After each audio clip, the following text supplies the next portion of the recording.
Welcome to the Los Angeles Method Creative Leadership Podcast. My name is Theodora.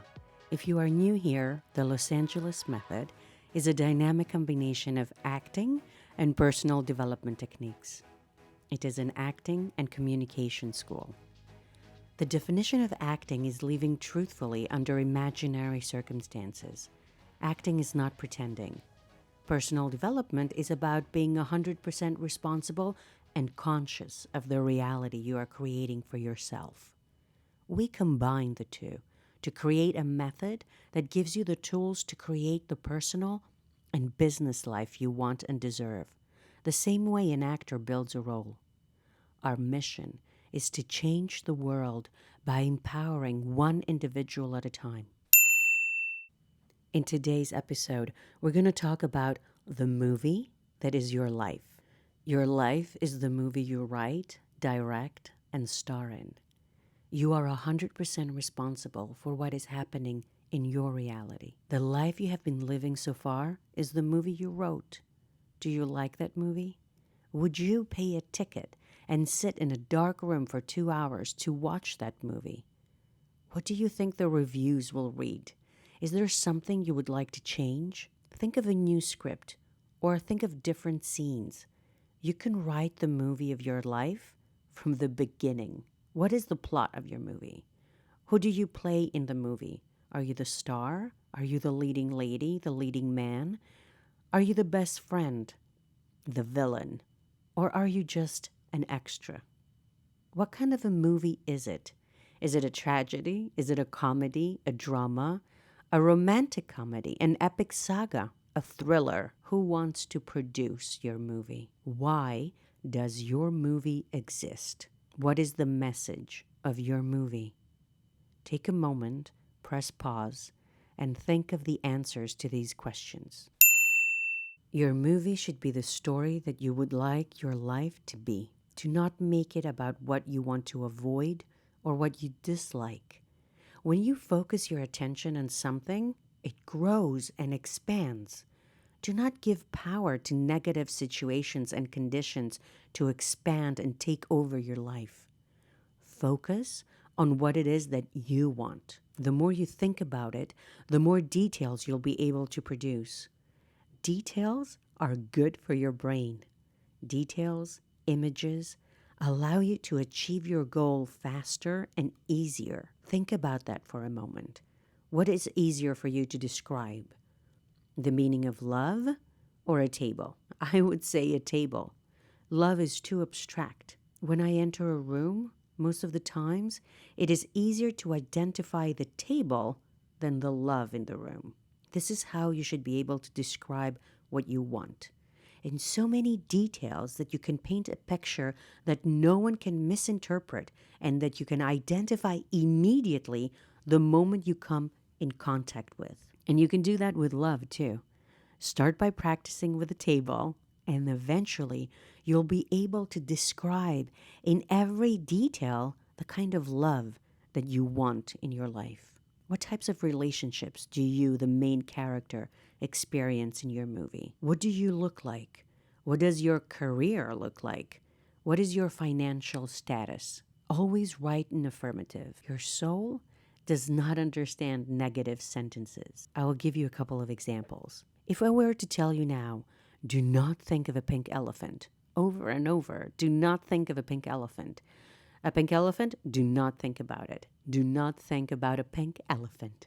Eventually, you would think of a pink elephant. Our brain, as mentioned before, likes images. You do not understand the do not think part of the sentence. You create the image. Another example is the following. Think of the sentence, I do not want to be poor. And the sentence, I want to be rich. What are the emotions that you're immediately feeling when you say or when you hear these two sentences? These two sentences, which are exactly the same thing, the meaning of these two sentences is the same, but the result is different. Which sentence forces you into action faster? Which sentence reveals a higher frequency for your heart, for your soul, for you? Which sentence creates an emotional charge, a positive emotional charge. I do not want to be poor, or I want to be rich. You might have a difficulty imagining what the plot of your movie is, what your mission is. If you do, ask yourself, if there are no obstacles, what would I do that would bring me infinite joy? Would I recommend this to the people I love? You are the creator. Remember that. Whether you're experiencing positive or negative situations, you created them, because reality is the way we react to situations. We can choose to react in a positive way, and we can choose to react in a negative way. We can choose to see the lesson, or we can choose to see the obstacle. The good news is that if you are the one creating the negative situations, you're also the one who can change them into positive ones. What I'm saying here is that you have the control. As you will understand by studying the Los Angeles method, everything happens for an emotion. Emotions come from thoughts, and no one else can control your thought but you. We do everything we do to feel a certain way. Now, if you have learned from your parents who taught you with the best information that they had at the time, no one is blaming anyone here.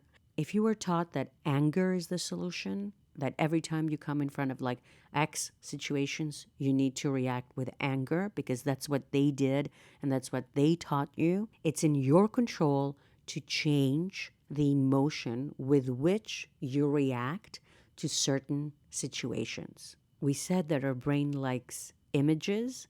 Our brain also likes patterns. Patterns make us feel safe. We know that in this situation, if we react this way, the same way our authority figures reacted when we were younger, this is the right way to go.